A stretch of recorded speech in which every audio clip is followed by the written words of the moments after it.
Halo guys, selamat datang kembali di channel gue Irfan Akbar 67. Jadi seperti biasa dalam video kali ini gue mau bahas novel yang belum ada animenya. Ya, yang mau gue bahas ini adalah novel Death Mage. Seperti biasa di video kali ini gue tuh bakal merangkum web novelnya dari chapter 104 sampai chapter 110. Video ini adalah kelanjutan dari video sebelumnya. Jadi buat kalian yang belum nonton video pembahasan yang sebelumnya, kalian bisa nonton videonya terlebih dahulu. Video ini gue ingetin lagi adalah spoiler dari lanjutan manganya. Jadi buat kalian yang gak suka spoiler, kalian bisa close video ini. Sebelum kita mulai, gue di sini mau ngingetin lagi ke kalian, jangan lupa untuk subscribe channel ini. Dan jangan lupa juga untuk nyalain loncengnya supaya kalian dapat notif kalau channelnya update video terbaru. Oh ya, buat kalian yang mau support gue, kalian tuh bisa langsung aja gabung dan join ke membership. Atau bisa juga ngasih jajan via super chat atau bahkan lewat link Saweria yang ada di deskripsi maupun komentar video ini. Gue juga di sini mau ngasih tahu ke kalian kalau gue tuh punya channel khusus yang bahas tentang manhwa.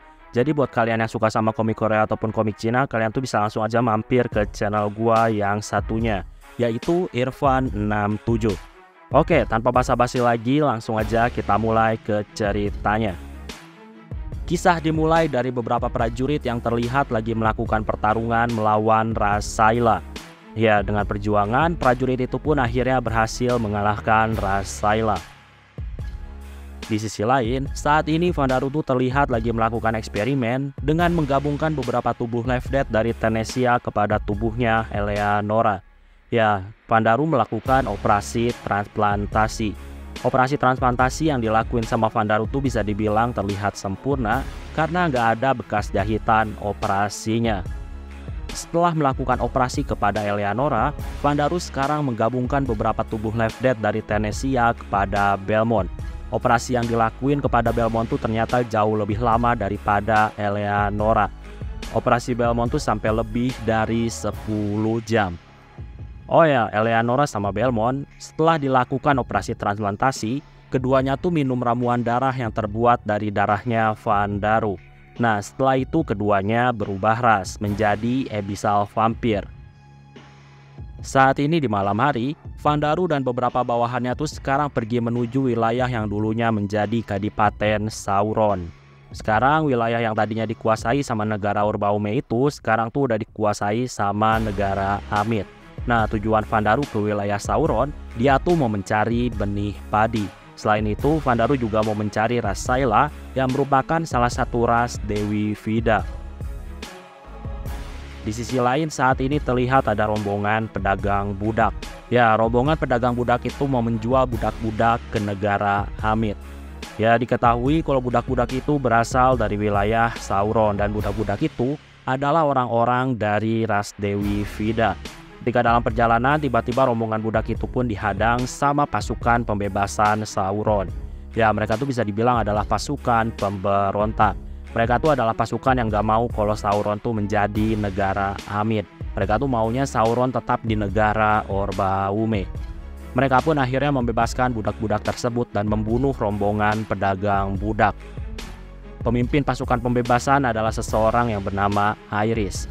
Dia adalah kesatria putri. Di sisi lain, sekarang Vandaru dan beberapa bawahannya tuh lagi beristirahat dalam perjalanan menuju wilayah Sauron. Vandaru juga di sini tuh tentunya membangun dungeon kecil, tujuannya untuk jaga-jaga kalau misalkan ada situasi darurat. Jadi mereka tuh bisa masuk dungeon untuk berteleport antar dungeon. Nah, Vandaru dan yang lainnya juga saat ini tuh mulai melanjutkan perjalanan mereka. Mereka tuh terus mencari petunjuk tentang keberadaan ras Saila. Singkat cerita, mereka pun akhirnya sampai di sebuah kolam kecil. Di sana ada roh seorang Saila. Nah, roh itu bernama Orbia. Orbia pun di sini tuh bercerita kalau dia tuh datang ke kolam ini karena dia mau dilamar seseorang. Nah, ketika menerima cincin dari tunangannya, Orbia tuh sangat senang. Tapi kemudian dia tiba-tiba pingsan. Setelah itu dia tuh nggak tahu apa-apa yang telah terjadi karena tiba-tiba dia tuh terbangun udah menjadi roh. Vandaru di sini tuh merasa kasihan dan Vandaru pun akhirnya di sini tuh mencari cincin tunangan dari seseorang yang dicintai sama Orbia. Nah, ketika Vandaru lagi mencari, Orbia tuh lanjutin ceritanya kepada Levia dan Pauvina. Orbia di sini cerita bahwa di desa tuh akhir-akhir ini ada rumor tentang pembunuhan dari Rasaela yang keluar desa sendirian. Jadi bisa dibilang ada pembunuh misterius. Orbia di sini menduga kalau dia tuh dibunuh sama pembunuh misterius tersebut. Vandaru pun sekarang ngasih tahu kalau cincin Orbia tuh nggak ada di sekitar kolam. Orbia di sini mengerti, itu artinya udah nggak ada alasan lagi dia di kolam ini. Orbia pun di sini mau pergi ke Transmigrasi Roh. Tapi di sini Vandaru menghentikannya. Vandaru di sini tuh mau kalau Orbia membimbingnya ke tempat Rasaela. Vandaru juga di sini tuh nawarin Orbia untuk menjadi undead. Setelah ngobrol, Orbia tuh nggak tertarik menjadi undead. Tapi untuk sementara Orbia tuh bisa ikut Vandaru. Orbia di sini tuh mau mastiin dulu tentang keselamatan dan kondisi dari kekasihnya yang hilang. Vandaru di sini mengerti dan Vandaru tuh di sini cuma ngasih mananya kepada Orbia. Jadi Vandaru nggak menjadikan Orbia sebagai undead. Nah, ketika dikasih mana sama Vandaru, Orbia tuh di sini terkejut karena ternyata Vandaru ini memiliki titel Putra Suci Vida. Orbia di sini ngasih tahu kalau Rasaela itu adalah para pemuja Dewi Vida.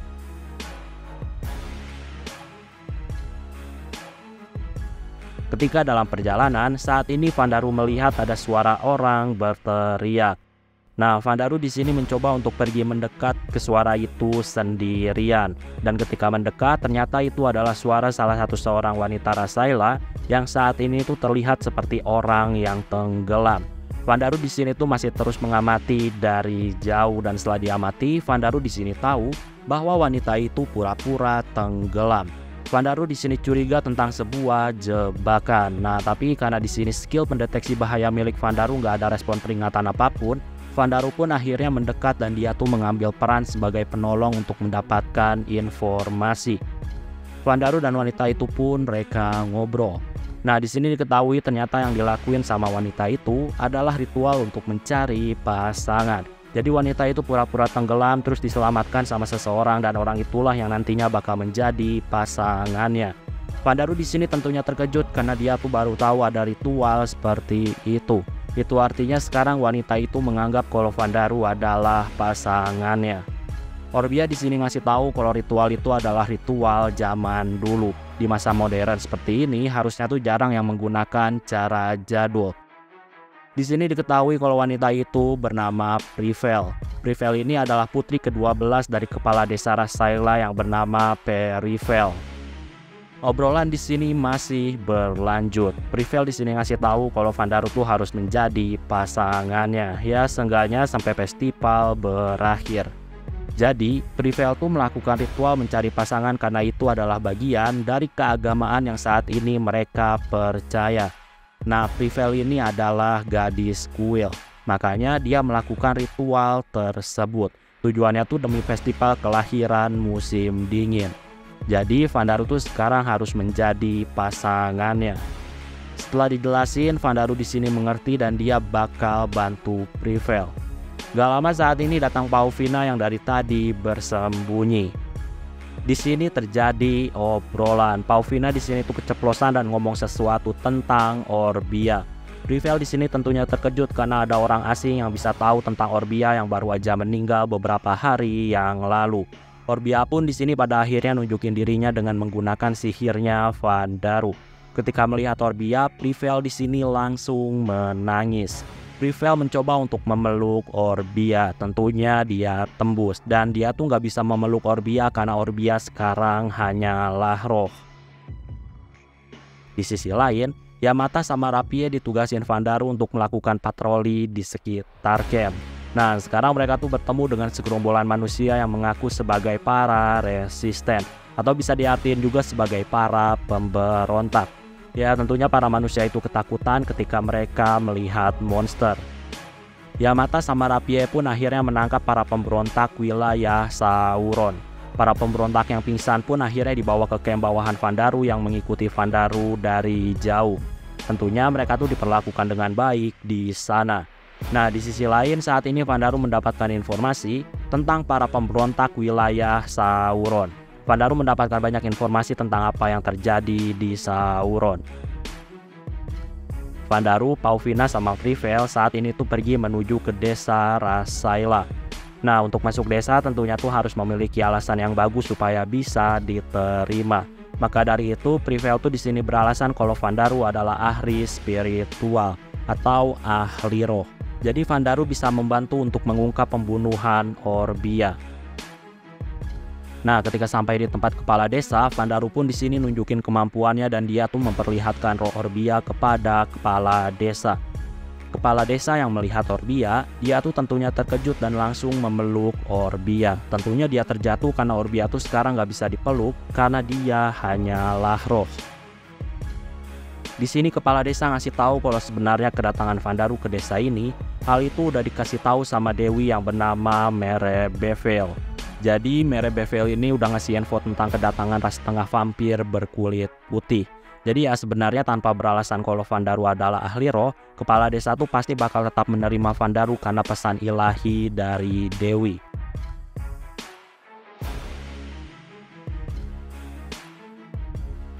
Vandaru saat ini tuh nanyain tentang insiden pembunuhan Rasaila.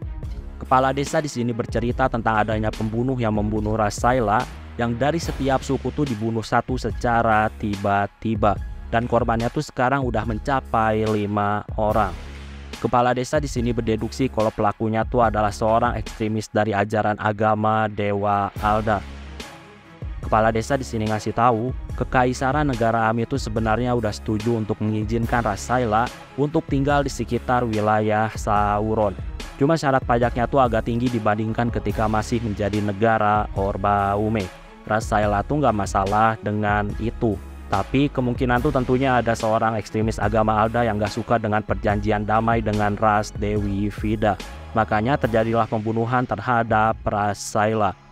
Di sini Vandaru tentunya ngerasa aneh karena ternyata negara Amit mau menerima ras dari Dewi Vida.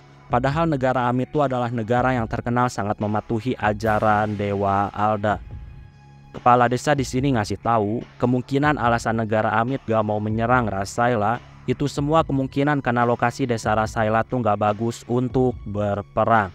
Jadi kalau manusia menyerang tentunya tuh bakal merugikan manusia dan bakal memakan banyak korban manusia. Selain itu Rasaila juga terkenal sebagai ras yang kuat dan jumlah Rasaila di sini tuh mencapai 5.000. Nah, dengan informasi-informasi itu negara Amit tuh memilih opsi damai daripada memusnahkan Rasaila. Tapi ya karena warganya adalah orang-orang yang taat sama agama Alda, tentunya beberapa orang tuh ada yang gak suka dengan perjanjian damai dengan Rasaila. Di sini setelah banyak ngobrol, Vandaru ngasih tahu kalau dia tuh mungkin bisa membantu dalam mencari pelaku pembunuhan terhadap Rasaila. Singkat cerita, Vandaru sekarang tuh diantar kepada kuburannya Orbia. Vandaru di sini tuh mau melakukan penyelidikan. Vandaru di sini mulai melakukan otopsi terhadap mayat dari Orbia. Ya, Orbia sendiri tuh nggak ingat bagaimana cara dia bisa terbunuh. Makanya Vandaru tuh mencoba untuk melakukan penyelidikan dengan mayatnya untuk mencari petunjuk tentang pembunuh Rasaila. Setelah melakukan penyelidikan, Vandaru di sini tuh melihat ada luka di jari manis mayat Orbia. Vandaru di sini curiga kalau kekasih Orbia adalah penyebab Orbia terbunuh. Tapi di sini Vandaru nggak mau langsung asal tuduh tanpa bukti. Di sisi lain, di saat Vandaru lagi melakukan penyelidikan sendirian, Pauvina dan yang lainnya tuh ngobrol dengan kepala desa dan Privel. Di sana diceritain tentang sejarah dari Rasaila yang ada di desa. Selain itu mereka juga ngobrolin soal Privel yang bakal menjadi istri dari Vandaru. Ya, Pauvina di sini ngasih tahu banyak orang yang mau menjadi istrinya Vandaru. Makanya di sini Pauvina tuh jelasin semua tentang Vandaru. Setelah mendengar beberapa hal tentang Vandaru yang disukai sama banyak orang, kepala desa tetap mau kalau Privel tuh menjadi istrinya Vandaru. Nah, ketika lagi ngobrol, kepala desa dikabarin bahwa perwakilan dari pemberontak wilayah Sauron besok tuh mau berkunjung ke desa Saila. Nah, Vandaru yang mendengar info tentang itu, dia tuh mau ikut dan mau bertemu dengan perwakilan pemberontak. Di malam hari, Vandaru tuh ngobrol dengan Orbia. Ya, Vandaru di sini tuh ngomongin tentang ada kemungkinan bahwa kekasih Orbia adalah pembunuhnya. Di sini Orbia tuh nggak menggunakan emosinya. Orbia tuh berpikir menggunakan logikanya. Dan Orbia di sini menganggap kalau deduksi Vandaru masuk akal. Tapi ya walaupun gitu tetap aja itu masih dugaan awalnya. karena masih belum ada bukti pasti bahwa pelaku pembunuhan adalah kekasihnya Orbia. Vandaru di sini tentunya terkejut karena Orbia nggak mengedepankan emosi. Padahal biasanya roh tuh selalu mengedepankan emosi. Roh yang mengedepankan logika sangat jarang.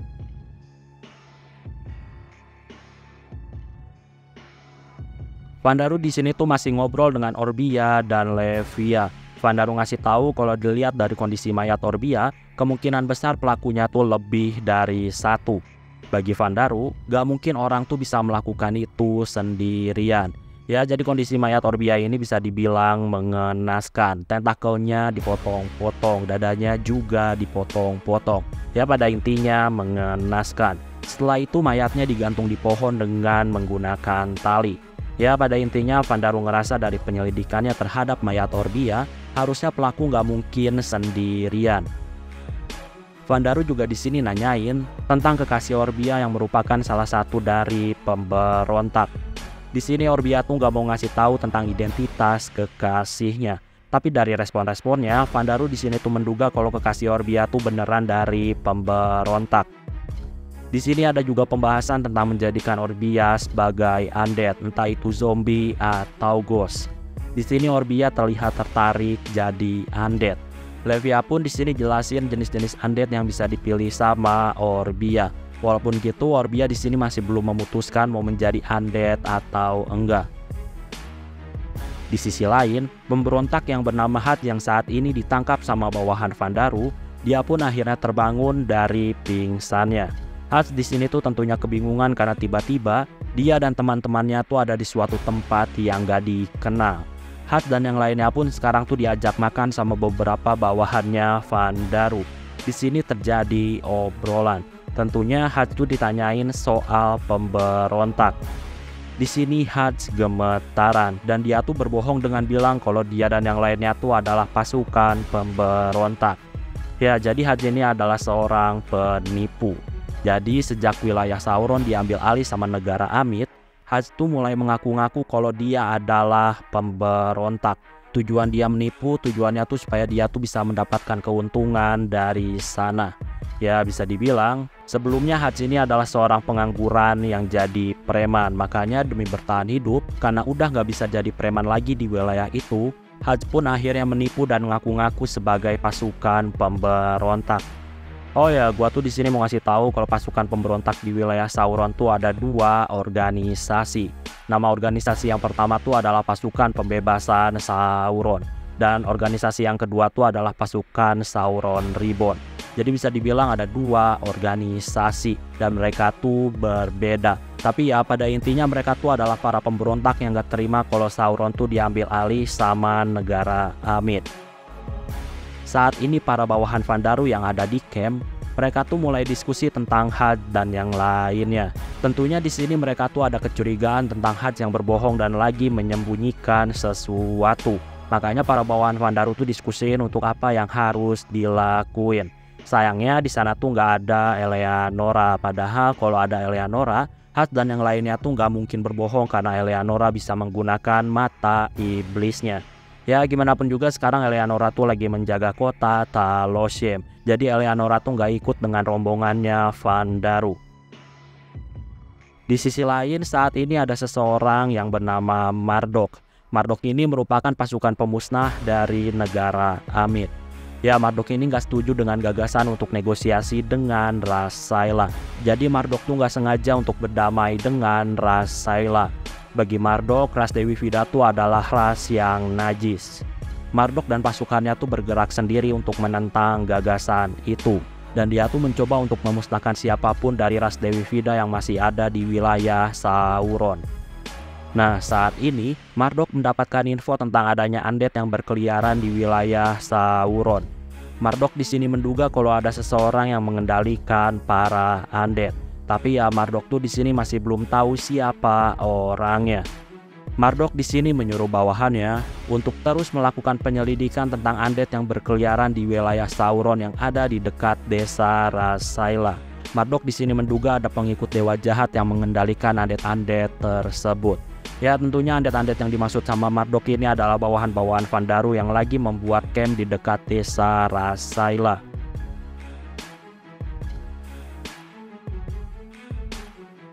Saat ini Vandaru seperti ada di sebuah mimpi. Vandaru sekarang melihat sekelilingnya dan dia tuh melihat ada seseorang yang mirip seperti Rasaela. Vandaru mendatangi orang itu dan nanyain tentang identitas orang itu. Ya, itu ternyata adalah Evil God atau dewa jahat yang bernama Merebevel. Merebevel ini dikenal dengan Evil God of Slime and Tentacle. Merebevel ini bisa dibilang udah pulih pasca peperangan di masa lalu. Ya, dengan adanya Rasaela yang menyembahnya, tentunya pemulihan yang dialami juga cepat. Oh ya, walaupun Merebevel ini adalah salah satu dari Evil God, tapi Rasaela tuh membuatnya seolah-olah bukan Evil God, melainkan Dewi Penolong yang disembah sama Rasaela. Jadi hanya ada beberapa orang yang tahu kalau Merebevel ini adalah Evil God. Karena hal itu jugalah Rasaela tuh terlindungi dari masyarakat luar, terutama para penyembah Dewa Alda. Orang luar tuh taunya kalau Rasaela tuh bukan penyembah Evil God. Merebevel juga mengubah penampilannya supaya nggak terlihat seperti Evil God. Tampilan Merebevel ini diubah seperti mirip Rasaela, supaya orang-orang luar tuh percaya bahwa itu adalah dewinya Rasaela. Merebevel di sini ngasih tahu kalau dia tuh mendapatkan pesan ilahi dari Dewi Vida soal kedatangan Vandaru ke desa ini. Di sini Merebevel menundukkan kepalanya di hadapan Vandaru. Ya, Merebevel ini ngasih tahu kalau dia tuh bakal mengikuti Vandaru. Vandaru di sini tentunya bingung karena tiba-tiba Evil God tuh mau menjadi pengikutnya. Di sini Merebevel juga memberikan 2 fragmen Raja Iblis atau 2 pecahan Raja Iblis. Nah, selain itu dia juga memberikan titel baru kepada Vandaru. Vandaru sekarang tuh punya titel Tentacle King. Ya, untuk perlindungan ilahi, Vandaru tuh nggak bisa menerima perlindungan ilahi. Maka dari itu, Vandaru meminta Merebevel untuk memberikannya kepada Orbia Privel ataupun kepala desa Rasaela yang bernama Perivel.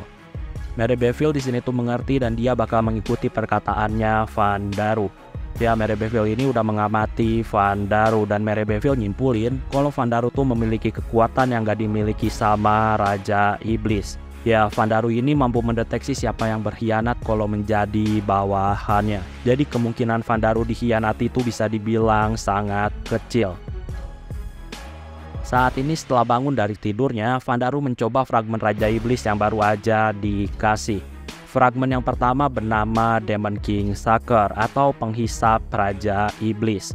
Jadi sekarang ujung jari Vandaru tuh memiliki sesuatu seperti kaki katak. Jadi gunanya tuh untuk menempel di suatu objek. Vandaru sekarang tuh bisa menempel di tembok. Selain penghisap Raja Iblis, Vandaru juga mendapatkan fragmen yang disebut dengan Demon King Ink atau tinta Raja Iblis. Vandaru tuh sekarang bisa mengeluarkan tinta dari ujung jarinya. Tinta itu mirip kayak tinta cumi atau gurita. Vandaru di sini mencoba kekuatan dari fragmen-fragmen Raja Iblis yang baru dia dapat. Orbia di sini tentunya terkejut karena tiba-tiba Vandaru tuh memiliki kekuatan yang berbeda.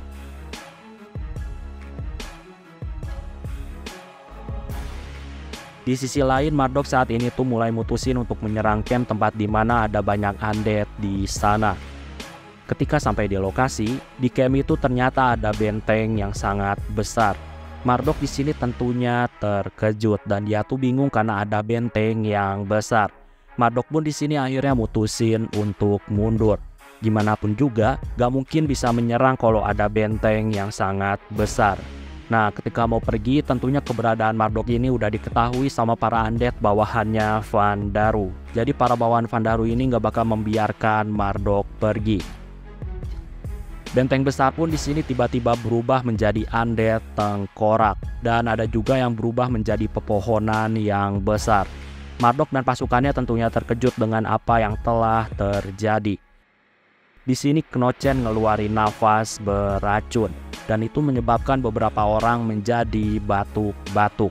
Marduk di sini menyuruh para bawahannya untuk berpencar dan lari. Marduk ngasih tahu siapapun harus bisa selamat. Jadi Marduk tuh nggak masalah kalau dia harus mengorbankan dirinya. Asalkan ada yang selamat, dengan gitu maka informasi tentang undead bakal diketahui sama negara Amid. Tapi di sini beberapa bawahan Marduk udah mulai kejang-kejang karena racun dari Knocen. Ya, pasukan Marduk sekarang tuh udah dikelilingi sama pasukan undead. Saat ini Belmont muncul dengan damai, tapi tiba-tiba ada yang menyerang. Belmont pun langsung membuat tubuh orang itu hancur berkeping-keping hingga organ-organnya muncrat-muncrat. Belmont di sini tuh minta maaf karena dia tuh telah melakukan pembunuhan. Gimana pun juga perintahnya tuh adalah menangkap orang hidup-hidup. Makanya Belmont di sini minta maaf karena telah melakukan pembunuhan. Ya, di sini para bawahan Pandaru juga udah mulai menyerang. Tentunya mereka tuh masih memegang perintah tentang harus menangkap orang hidup-hidup. Jadi yang dilakuin sama para bawahan Pandaru saat ini adalah menghancurkan tangan atau kaki dari pasukan milik Marduk. Marduk di sini tuh pakai buff dan dia tuh ngeluarin kekuatan maksimalnya. Tubuhnya saat ini tuh ngerasain kesakitan hebat dan kepalanya saat ini pusing. Tapi sebagai gantinya kekuatan Marduk meningkat sangat pesat. Marduk sekarang tuh menyerang bawahan Pandaru yang bernama Essien dengan menggunakan pedangnya. Terlihat getah merah keluar dari tubuh Essien ketika Marduk memotong batang pohon miliknya. Marduk di sini terus memotong-motong batang pohon milik Essien. Sampai suatu ketika batang pohon yang dipotong itu pun meledak. Dan itu membuat Marduk terlempar keras hingga beberapa tulangnya harus patah. Ya, saat ini terlihat juga kalau Essien tuh keluar dari pohon. Essien sekarang tuh mengambil salah satu buah yang ada di pohon miliknya. Buah yang lebih keras dari besi pun akhirnya sekarang tuh menimpa tubuh Marduk. Ya, para bawahan Pandaru udah selesai mengatasi pasukan Marduk.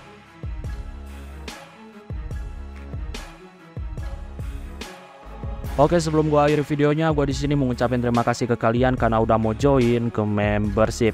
Jadi terima kasih untuk Raka Putra Utama, HS, Kiyotaka, Dino Bagus, Sukasa, Rev, LCG_GT, Riantan, Asmam Taka, Sano, Fernando Chandra, Azad Januri, Nael, Ragil Belhaki, Sasuga Akuasama, Mio-chan, Noval, Sarin Senju, Tinotsu, dan Penster. Sekali lagi gue ucapin terima kasih ke kalian karena udah mau join ke membership. Oke, kayaknya cukup untuk video pembahasan kali ini. Terima kasih karena udah nonton video ini sampai habis. Jangan lupa untuk subscribe, like, dan yang paling penting adalah jangan lupa untuk share video ini ke teman-teman kalian. Sampai bertemu kembali di video-video selanjutnya. Terima kasih.